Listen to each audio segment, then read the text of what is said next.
नमस्कार दोस्तों। इस समय हमारे देश में बहुत सारे इशू चल रहे हैं और उनमें से एक इशू इस समय है अरावली हिल्स को लेकर। अरावली पहाड़ियाँ, अरावली पर्वत श्रृंखला, आज हम उसी के बारे में बात करने जा रहे हैं। मैं संक्षेप में आप छोटा सा इंट्रोडक्शन आपको अरावली पर्वत के बारे में बता देता हूँ। ये दुनिया की सबसे पुरानी श्रृंखलाओं में से एक है अरावली पर्वत श्रृंखला, जो कि 4 स्टेट हैं भारत के, उनको जोड़ती है।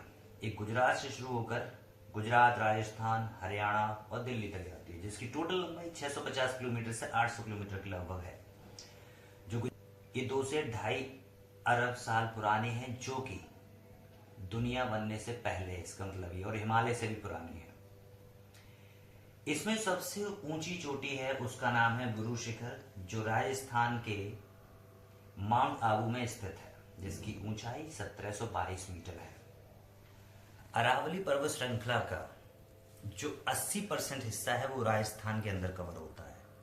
यानी अरावली पर्वत का हमारे जीवन में, और खासकर जो राज्य हैं जो इससे सटे हुए हैं, जैसे दिल्ली एनसीआर है, हरियाणा है, उससे लगे हुए जितने भी जिले हैं उनके लिए और उत्तर भारत के लिए कैसे महत्वपूर्ण है, हम इसके विषय में बात करेंगे। देखिए, राजस्थान में जो है रेगिस्तान है, थार का मरुस्थल। रेगिस्तान से उठने वाली धूल जितनी भी है वो सारी इधर को जब आती है तो अरावली पर्वत श्रृंखला जो है, जो पहाड़ियां हैं, वो यहाँ पर राजस्थान से उठने वाली धूल को रोकते हैं, उससे होने वाले प्रदूषण को रोकते हैं। उसके अलावा इतने बड़े एरिया में, क्योंकि 650 किलोमीटर से 800 किलोमीटर की रेंज में छोटे छोटे पेड़ हैं, पौधे हैं, पशु हैं, पक्षी हैं, उन सबका वन्य जीव हैं, पशु हैं, उनका सबका संरक्षण होता है। इसके अलावा यहाँ पर जो बारिश होती है उसमें बहुत मददगार होती है, क्योंकि बारिश जो मानसून होता है उसको मैनेज करती है। बारिश होती है तो बारिश होने की वजह से पहाड़ियों का जो पानी एकदम बह के बाहर नहीं जाता है, जिसकी वजह से वाटर स्टोरेज होता है और वाटर रिचार्ज होता है, जो आने वाले समय में पूरे साल में जो है जल की आपूर्ति करता है। दिल्ली एनसीआर में और इधर हरियाणा में बहुत मददगार साबित होती है। अरावली पर्वत को लेकर इस समय इशू क्या चल रहा है? इशू ये चल रहा है, मई 2024 में भारत सरकार द्वारा, केंद्र सरकार के द्वारा एक समिति का गठन होता है, जो member of environment, forest and climate change के सदस्य रहते हैं। इसके अलावा फॉरेस्ट सर्वे ऑफ इंडिया के सदस्य रहते हैं, जियोलॉजी सर्वे ऑफ इंडिया के सदस्य रहते हैं। इनका काम ये होता है, इनको एक रिपोर्ट तैयार करके सुप्रीम कोर्ट को सबमिट करनी है, जिसके आधार पर सुप्रीम कोर्ट अपना फैसला देगा। रिपोर्ट सबमिट करने के आधार पर सुप्रीम कोर्ट ने 20 नवंबर 2025 को अपना फैसला सुनाया, जिसमें अरावली पर्वत और अरावली पर्वत श्रृंखला की एक नई परिभाषा तैयार की गई। नई परिभाषा के अनुसार सुप्रीम कोर्ट सिर्फ वही पहाड़ियां जिनकी ऊंचाई 100 मीटर या उससे ज्यादा है उनको अरावली पर्वत का हिस्सा मानेगी या माना जाए। पहाड़ियां 100 मीटर से नीचे होंगी, उनको अरावली पर्वत श्रृंखला के अंदर शामिल नहीं किया जाएगा।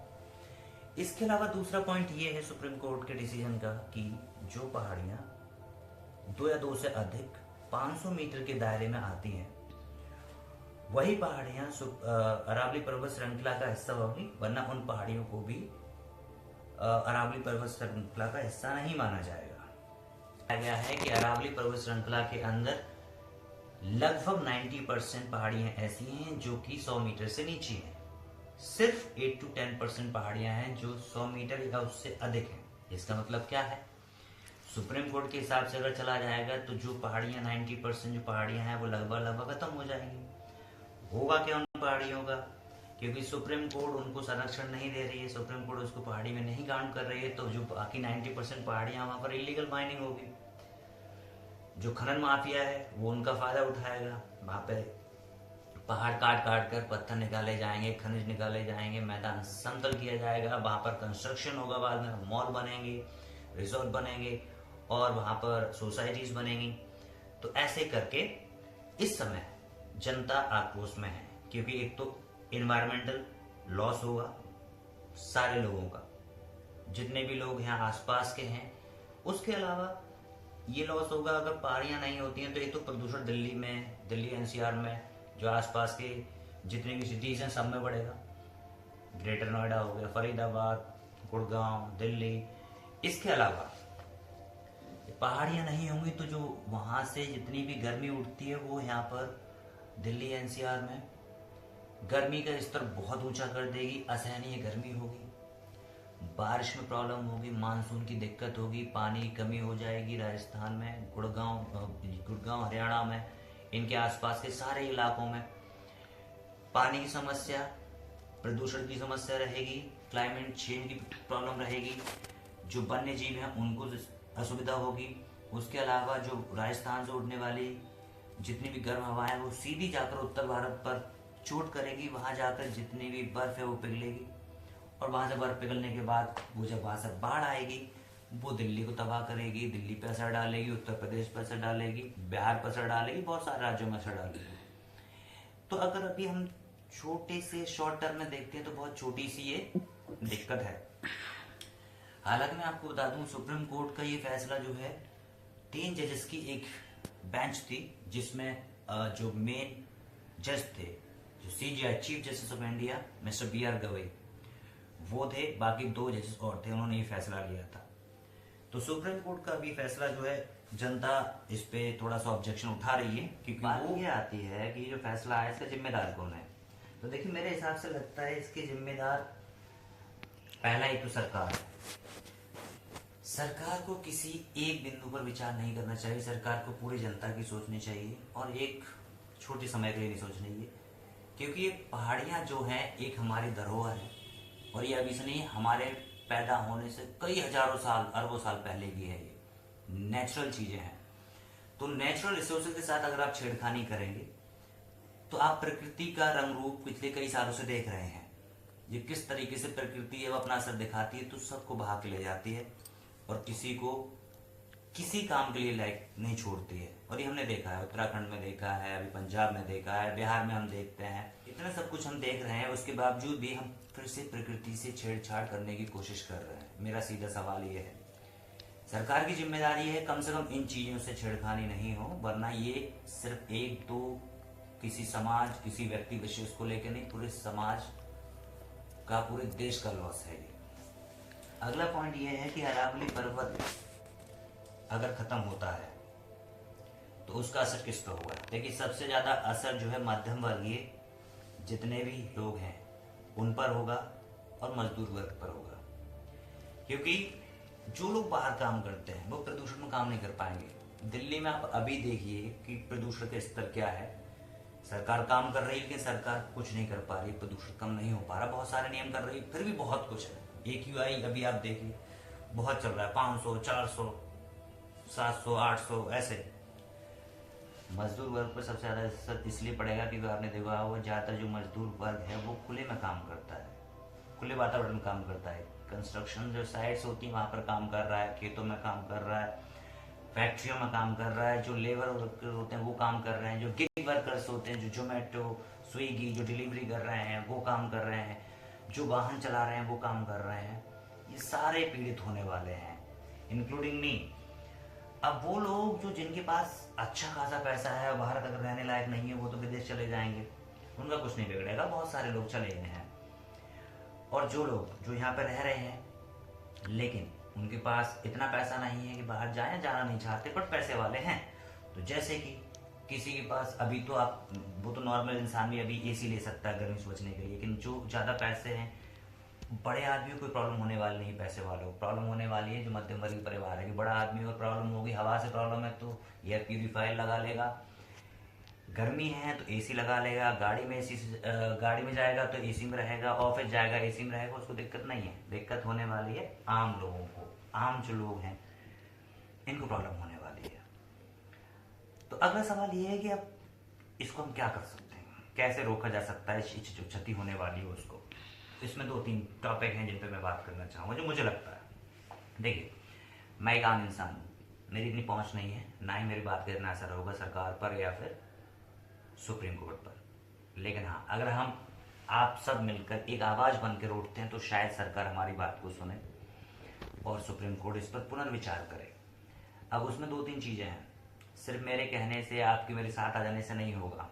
हम बहुत ही आम इंसान हैं, मेरे हिसाब से लगता है कि कुछ लोग हैं जिनको बीच में आना चाहिए और इस मुद्दे को ऊपर उठाना चाहिए, इस पर आवाज़ उठानी चाहिए, ताकि हो सके। जिनका कर्तव्य भी है करना, लेकिन वो नहीं आ रहे हैं, जहाँ तक मेरी नॉलेज है। देखिए, बॉलीवुड में लोग इतने सारे एक्टर और एक्ट्रेस को सपोर्ट करते हैं। जहां तक मेरी नॉलेज है, अब तक जब तक मैं ये वीडियो बना रहा हूँ, मैंने किसी को नहीं देखा किसी ने आपको कोई ट्वीट किया हो या फिर किसी न्यूज़ चैनल पे बोला हो कि ये नहीं होना चाहिए। ये इशू किसी पर्टिकुलर इंसान का नहीं है, पूरे समाज का है। कितने सारे एक्टर एक्ट्रेस हैं जो दिल्ली एनसीआर में रहते हैं, कितने सारे क्रिकेटर्स हैं जो दिल्ली एनसीआर में रहते हैं। सब पे असर होने वाला है, लेकिन कोई भी आवाज़ नहीं उठा रहा है। इसके अलावा हम आगे बात करें तो हम एक्टर एक्ट्रेस को फॉलो करते हैं, फैन है हम उनके, हमारे लिए उनको आवाज़ उठानी चाहिए। दूसरा, लीडर्स, चाहे लीडर वो अपोजिशन में हो या फिर रूलिंग पार्टी में हो, मेरे हिसाब से उनको कुछ तो लीडर्स होंगे जिनको ये मुद्दा सीरियस लगना चाहिए कि हाँ, बात में दम है और ऐसा हुआ तो बहुत ही नुकसान होगा आने वाले भविष्य में, तो उनको भी आवाज़ उठानी चाहिए। हालांकि कुछ लीडर इसमें आवाज़ उठा रहे हैं, राजस्थान में भी हैं, लेकिन ज़्यादा से ज़्यादा लोगों को आवाज़ उठानी चाहिए। जो रूलिंग पार्टी में, जो सरकार में है, उनको, कुछ लोगों को तो ये सरकार को समझाना चाहिए कि सरकार, ये जो आप कर रहे हैं वो आने वाले भविष्य के लिए बहुत बड़ा खतरा हो सकता है, तो ये नहीं होना चाहिए। और हालांकि इसके अलावा बहुत सारे संगठन हैं इसमें जो काम कर रहे हैं पर्यावरण को बचाने के लिए, क्योंकि पर्यावरण ऐसी चीज है जो हम पहले ही देख चुके हैं, इसके साथ हमने इतनी खिलवाड़ पहले से कर रखा है, जिसकी वजह से हम इतने बुरे संकट से गुजर रहे हैं। बात बीच बीच में वो हमको अपनी ताकत दिखाता रहता है। मैं नेचर की बात कर रहा हूँ। अगला आता है जो धर्म गुरु हैं, बाबा लोग हैं। देखिए, आप किसी को फॉलो करते हैं, जहां तक मेरी नॉलेज है, मैंने किसी भी, इतने फेमस बाबा हैं, इतने फेमस धर्म गुरु, किसी को मैंने अब तक नहीं देखा इस मुद्दे पे बात करते हुए। मेरी आपसे हाथ जोड़कर विनती है, अंधभक्त मत बनिए। आप ये सोचिए, इनको कोई फर्क नहीं पड़ता आपकी जिंदगी से, आपके आने वाले भविष्य से। इनकी जेब में पैसा आ रहा है, कोई भी बाबा है, कोई भी धर्म गुरु है, बढ़िया से गाड़ी में घूम रहा, मजा ले रहा, कोई दिक्कत नहीं है। आपको नहीं लगता कि इस विषय में बात करनी चाहिए, क्योंकि आपका भविष्य खतरे में आ सकता है कल परसों? किसी बाबा ने अब तक बोला इस विषय में? बाकी और मुद्दे बोल रहे हैं कि हिंदू राष्ट्र बनाना है, हिंदू बचाना है, हिंदू खतरा में है, मुसलमान बोल रहा है मुसलमान खतरे में, वो अलग की चीजें हैं, वो भी टॉपिक है, उन पर आप डिस्कस करिए, होता रहेगा। ये बहुत बड़ा सीरियस इश्यू है इस समय। इस पर किसी ने बोला, आप उनको फॉलो करते हैं, तो आपको सोचना चाहिए आप किसको फॉलो कर रहे हैं। खूब करिए, मैं मना नहीं कर रहा। और आखिर में यही कहना चाहूंगा कि जो मैं देख रहा हूं, आप भी जानते हैं कि इस समय और सोशल मीडिया का दौर है, उसके अलावा हमारे धर्म में ही इतने सारे पावरफुल लोग हैं, जैसे कि संत महात्मा हैं, बाबा लोग हैं, जिनके पीछे दुनिया दीवानी है और भारत भी दीवाना है। तो अगर वो अपनी आवाज़ उठाते हैं इस विषय को लेकर भी, क्योंकि विषय किसी पर्टिकुलर एक इंसान का नहीं है, बहुत गंभीर विषय है, तो शायद सरकार इस बात पर विचार विमर्श करे, दोबारा से सुप्रीम कोर्ट इस पर पुनर्विचार करे।